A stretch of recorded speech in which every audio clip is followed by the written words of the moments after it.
இந்த கதை வாங்கிக்கலாம். அழகா சொல்லுவாங்க இங்க வேற வாங்கிக்கலாம் அப்படின்னு.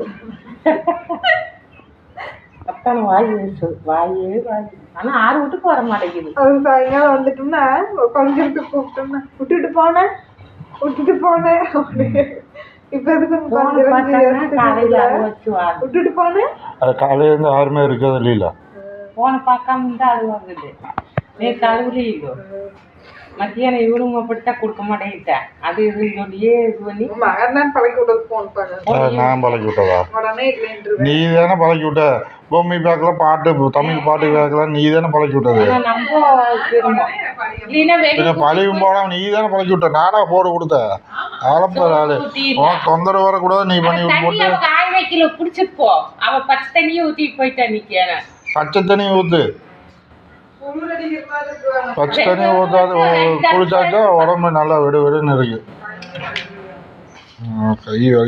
கை வலிக்கிறீங்க. என்ன மூட்டையை சமைக்கிற அப்படி என்ன எஸ்ஏவா எழுதி போற? ஒவ்வொரு வார்த்தையை தானே எழுதி போடுவேன்.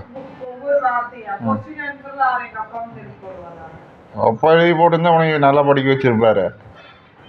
நீ காலேஜ் போன நீ என்னென்ன வேலை பண்ணியிருப்பீ யாருக்கு என்ன தெரியும்.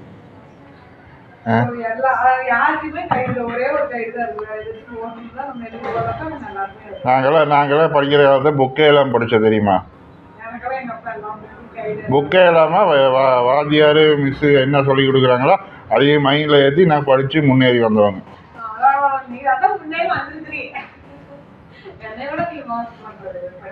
என்ன மோசம்?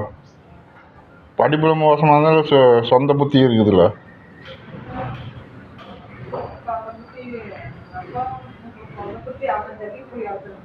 ஐம்பது ஜல்லிக்கு போய் யோசனை முடியா?